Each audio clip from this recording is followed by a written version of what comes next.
مشران ځوانان او نور دوستان دلته څوک دي اما هم ټولو ته خپل سلامونه او درناوی وړاندې کومه. تاسو ته تسلیت وایم، د افغانستان ټولو خلکو ته تسلیت وایم. د افغانستان د سقوط د لومړي کال د رارسېدو له کبله واقعا په افغانستان کې افرادو،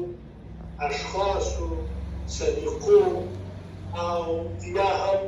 حتی نظریو نه دی کړی،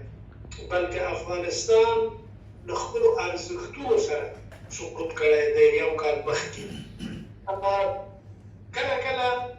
هغو خلکو چې په افغانستان کې ول یا یې په اصطلاح په یو ځای کې کار کاوه، د هغو له خولې نه کله کله دغه مسایل مطرح کېږي چې افغانستان سقوط کړی دی. ډول ډول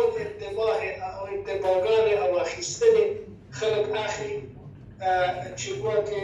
دوی په افغانستان کې وو او خوشحاله وو او اوس دوی نشته دی. شاید یو شمېر خلک فکر کوي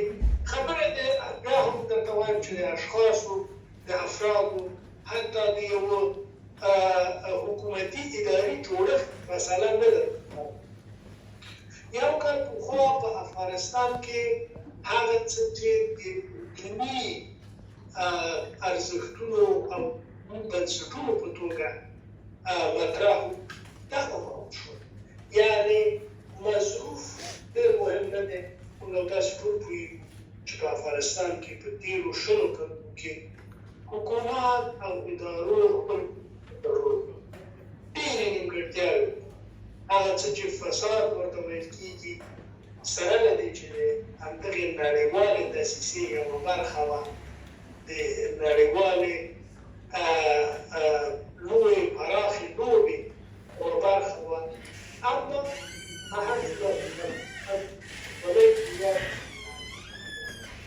په حکومت کې دننه یو شمېر کړۍ ځینې څوک سترګې نه پټوي، مګر مهمه موضوع دا وه چې موږ یو شمېر ارزښتونو په اړه هغه ارزښتونه چې زه باور لرم همدا اوس تاسو هم په هغه اړه فکر کوئ او تاسو هم د هغو دپاره دلته راټول شوي یاست. اول د افغانستان ملي اقتدار د هغه د تاریخي او په اصطلاح هغه دښمنانو په مقابل کې چې هغوی له موږ نه د تاریخي افغانستان یوه برخه دي. زما په نظر تر هر څه مهم هغه ځواک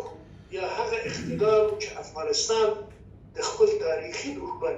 یعنې پاکستان په مقابل کې درلود او دا اعلان شو. تر ټولو لوی تاوان یو کال مخکې موږ دا کړی دی چې له فکري پلوه د افغانستان د خلکو اتفاق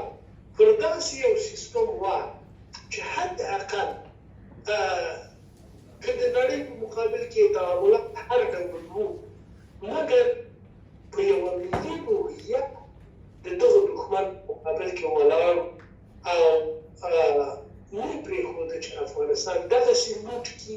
لکه اوس چې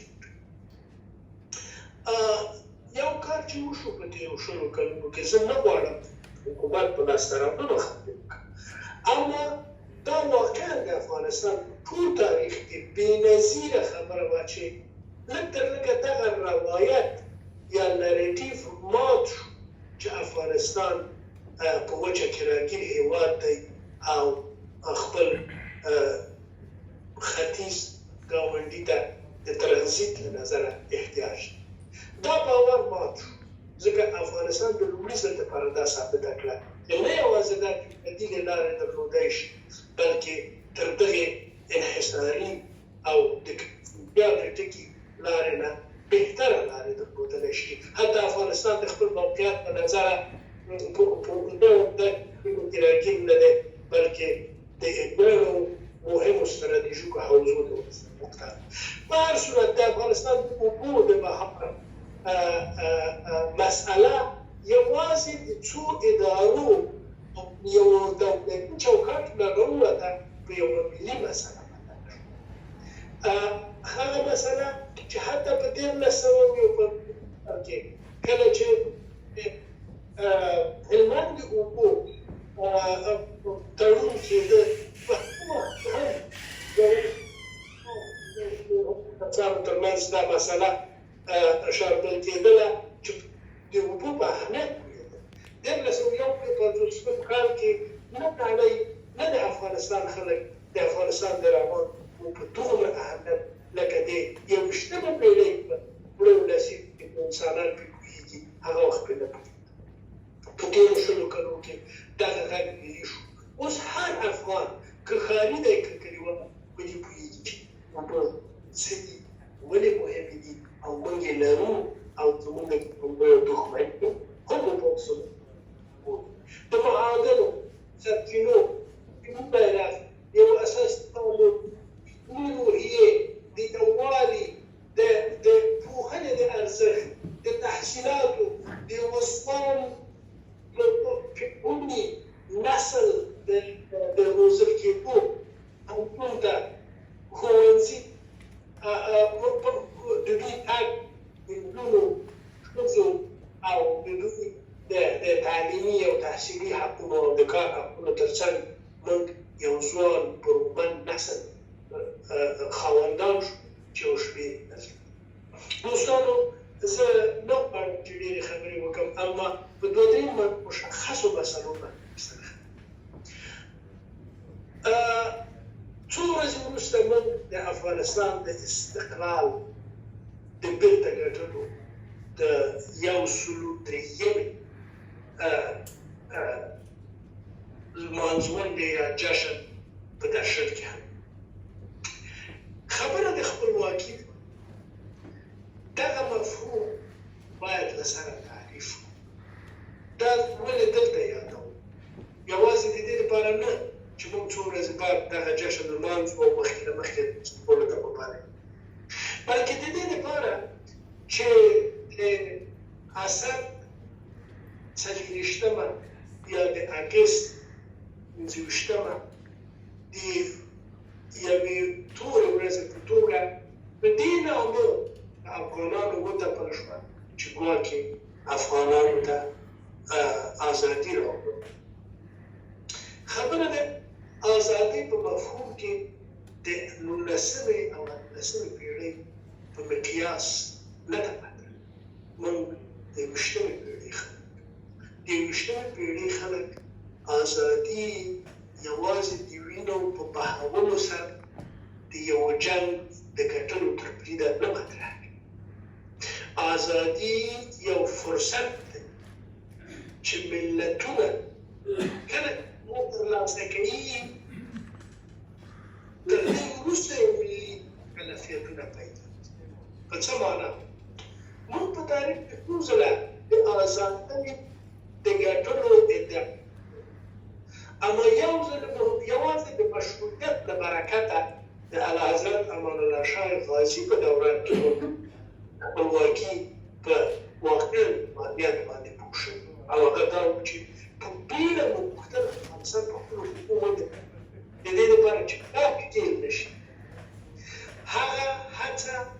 په منځ کې شانته شوه بده کړه او یو ځل بیا د تحجر ګرایي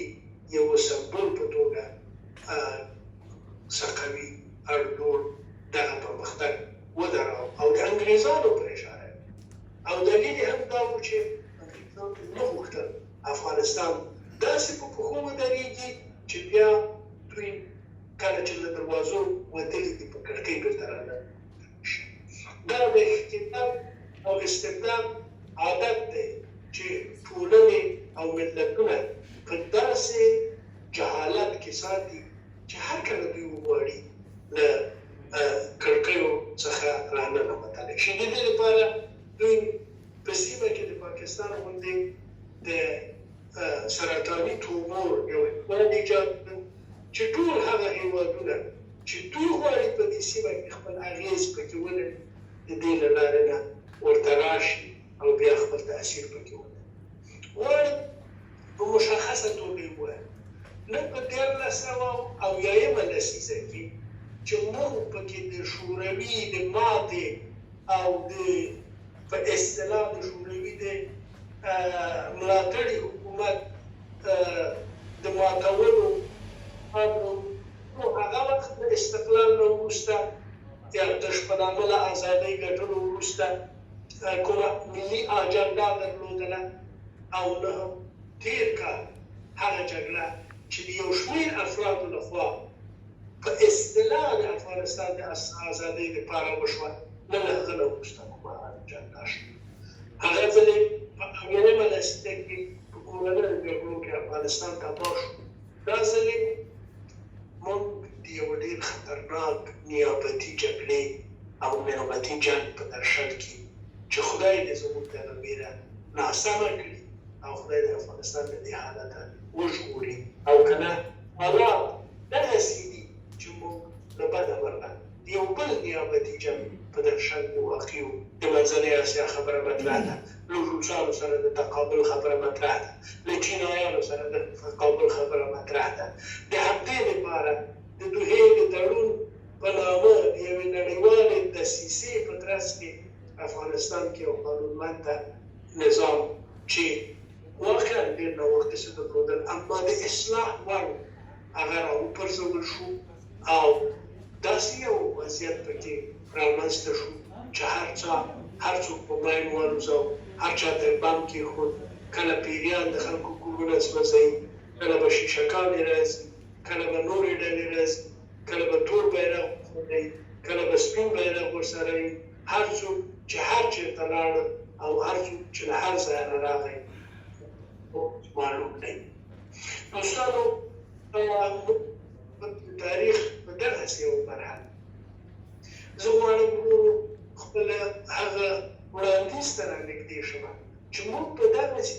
یو وضعیت کې یو څه باید وکړو هغه پوښتنه چې همیشه ډېره زیاته مطرح وي د افغانستان د پازل یا د معما ټوټې که راواخلئ ټوټې راواخلئ سره څنګ په څنګ یې کېږدئ یو تصویر ترې رامنځته کېږي دغه تصویر ته په کتلو سره موږ کولی شو تصویر ونیسو چې په راتلونکو کې څوک په تېره بیا ځوان اوسي تصویر داسې دی چې په افغانستان کې دوه ډلې دي همدا اوس په صحنه کې دا دواړه ډلې ټوپک دا دواړه ډلې هم یو بل وژني هم د افغانانو کورونه ورانوي او د افغانانو شتمني وړي دا دواړه ډلې سمه ده چې دواړه په ملت کې ملت ترې کرکه دا دواړه ډلې له یوې سرچینې څخه راغلي له تاریخي پلوه دوستانو تاسو وګورئ تنظیمونه کومه شو په 1952 کلونو کې دلته زه د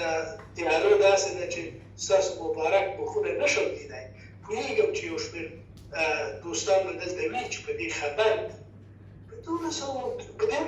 په 1952 کې یو شمېر کسان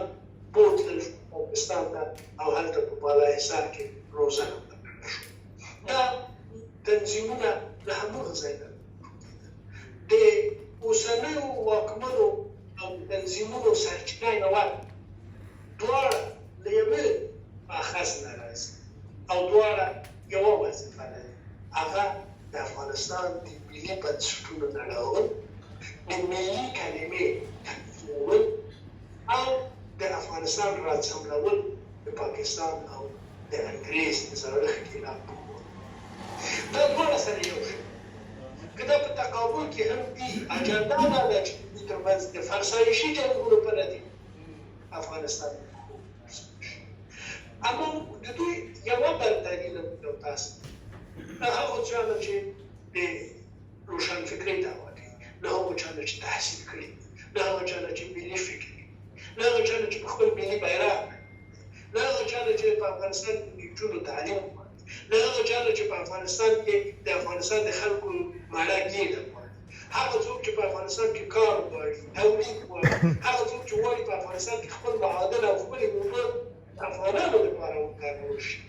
د دوی نه د وسلوالو یوه برتري دا ده دوستانو چې هغوی په صحنه کې دي موږ او تاسې په صحنه کې هغوی د اتفاق او اتحاد لري په خپلو شرارتي محورونو راټولېدای شي موږ دا ټیټو پاره کې افراد په ټوله دنیا کې فقط شریف خلک خبره په دې کې ده چې دا له دغه ځای نه باید پیل شي عملي او هغه پر یو ملي محور راټولېږي دا ملي محور په هر نوع چې اما د ټولو افغاني روښانفکره مدرنه مدني مهذبو او پر ملي ارزښتونو ولاړ د افغانستان د ښاري نفوس نمایندګانو د افغانستان د ښځو او د مدني نهادونو د نمایندګانو که له هر قوم او له هرې ژبې نه وي فقط چې افغانستان ومني افغان ومني اساسي قانون ومني ملي بیرغ د دوی په راټولېدلو په یوه ملي جبهه که جنګ لرګي اړخه وي که نشنلیست وي که هر څوک وي خو مطمئنه ده چې څنګ په څنګ په یوه جبهه کې به مخ لاړ شي اهداف هم ډېر مشخص ډېر پېچلي ایزمونه او د ژیانو چې واحد افغانستان چې خدای مکړه خدای مکړه خدای مکړه د تجزیه غوښتونکو خوله په خاوره د افغانستان د ملي ارزښتونو ژغورنه افغانستان باید یو اساس چې د دې اساسي قانون پر اساس یو جمهوري او ولسواک افغانستان چې خلک خپله رأی وکارولی شي د خپل سیاسي سرنوشت په دغسې یوه سیاسي جبهه کې په دغسې یوه ملي جبهه کې په یوه ملي جبهه کې راټولېدل دا به د افغانستان د اکثریت خاموش نمایندګي رامنځته دا جبهه به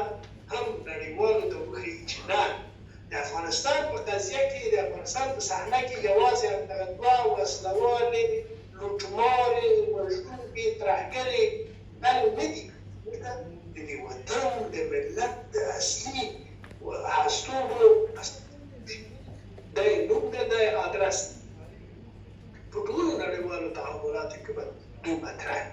اما نه د دې لپاره چې خدای وکړه دغه ډله د بیا د خارجیانو په ټانکونو په اوبو او په ټوپکو سپاره افغانستان ته شته دغه معنا نه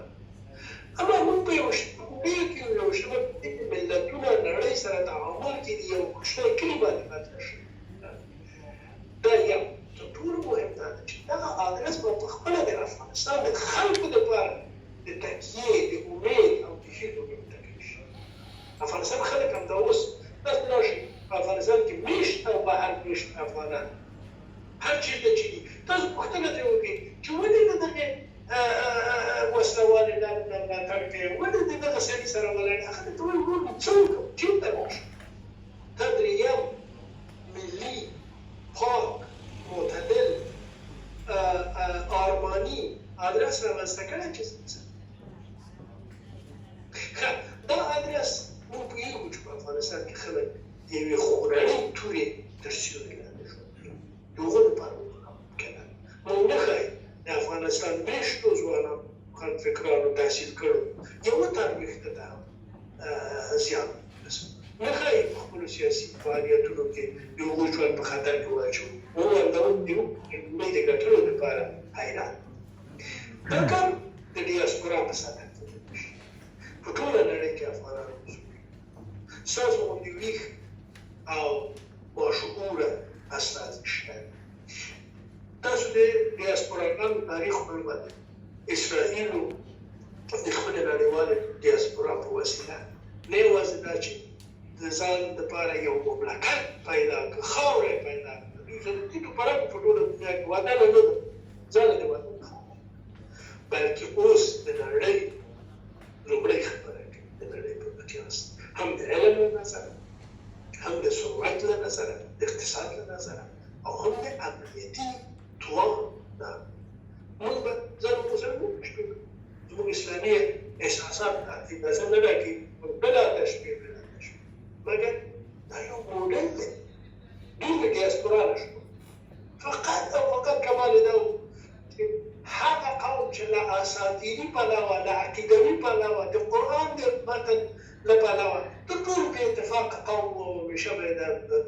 در بدني هم د بې اتفاقۍ له امله دوی په تاریخ کې د لومړي ځل لپاره ځان د جنوبي افریقې د بنګلادیش په 1301 کال کې او د ګڼو نورو هېوادونو موډلونه زموږ مخکې پراته دي. تاسو مطالعه کوئ. زه باور لرم تاسو ځوانان تر موږ خلک چې یو کله فرهنګي ادبي سواد لرو یا یې نه لرو، زه باور لرم تاسو د اطلاعاتو په راټولولو کې او د ځان پوهولو کې تر هر چا ښه یاست. تاسو ډېر ژر داسې ته رسېږئ. د ډیاسپورا او هغه په دغه کیفیت او په دغه ظرفیت ډیاسپورا نقش یا د کتلاني مهاجرتونو د مهاجرینو نقش ته په کمه سترګه همدا اوس هم په افغانستان کې ملي ارزښتونو غږ همدا تاسو پورته کړئ. همدا تاسو د افغانستان د ډبرو د سکرو د تاوان مخه ډپ کړې ده، ترې وبرېده. همدا اوس د افغانستان د ښځو لپاره همدا تاسو غږ پورته کړی، د افغانستان د ډوډۍ لپاره همدا تاسو غږ پورته کړی، زموږ د خونړي دښمن پاکستان په مقابل کې تاسو نو دا کمزورې خبره نه ده. اما تر دې ورهاخوا یووالي څنګ په څنګ روانېدو